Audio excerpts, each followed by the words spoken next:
নয়টা, 10টা, 11টা পর্যন্ত আমি অনেক জায়গায় পাকলিয়া, চকবাজার, দামপাড়া, লালখান বাজার সহ বিভিন্ন জায়গায় আমি ঘুরেছি, কাবাসগোলা সহ।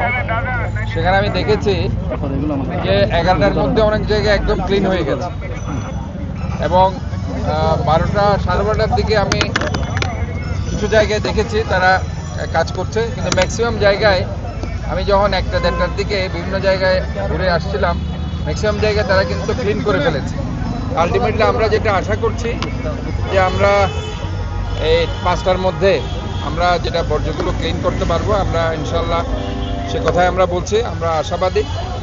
যারা নিজেরা পশু কুরবানি দিয়েছে তারাও কিন্তু এই পরিষ্কার পরিচ্ছন্ন কার্যক্রমের সাথে যুক্ত হয়েছে এবং আমাদের যে পরিচ্ছন্ন কর্মকর্তা 4200 জন আজকে প্রতিটি ওয়ার্ডে তারা কাজ করছে।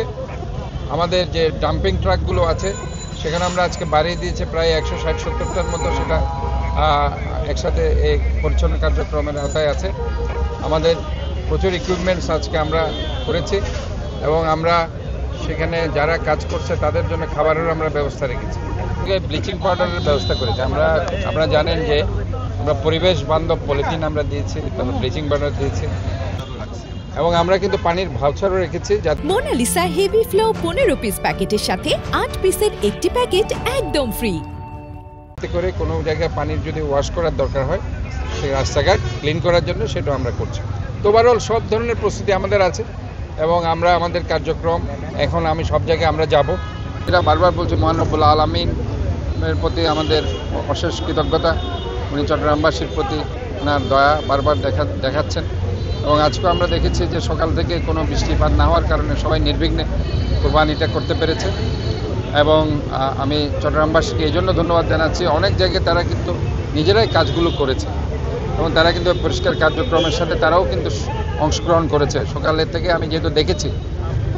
সো দ্যাট তারাও আজকে আমরা যে বারবার যে একটা সচেতনতা বৃদ্ধির কথা বলছি, জনগণের শহর, আমাদের সবার শহর, আমাদের সাথে তারা সম্পৃক্ত হয়েছে, সেজন্য আমি অবশ্যই কৃতজ্ঞ জনগণের প্রতি এবং শহরবাসীর প্রতি।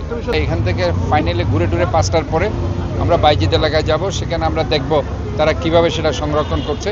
সেখানে অবশ্যই আমরা তাদের প্রতি আগেও ইনস্ট্রাকশন দিয়েছি এবং সরজমিনে সেখানে আমরা গিয়ে দেখবো। অবশ্যই আজকে আমরা অনেক ইনস্ট্রুমেন্ট হায়ার করেছি, আমরা ভাড়া নিচ্ছি অনেক, সো দ্যাট অনেক টাকা সেটা বিল দিতে হচ্ছে আমাদের। কাজে আমাদের যে ইকুইপমেন্টসগুলো আমরা যদি গ্রান্টে পেয়ে যাই, লোনে না, আমরা গ্রান্টে যদি পেয়ে যাই, তো আমরা আশা করছি যে আমরা আমাদের জলাবদ্ধতা থেকে শুরু করে আমাদের যে পানি নিষ্কাশন এবং বর্জ্য অপসারণ সব মিলিয়ে আমাদের জন্য অবশ্যই ভালো হবে এবং চট্টগ্রামবাসী আরও বেশি উপকৃত হবে। প্রায় আপনার 40-50 লাখ টাকা এক্সট্রা আমাদের যাবে আজকে।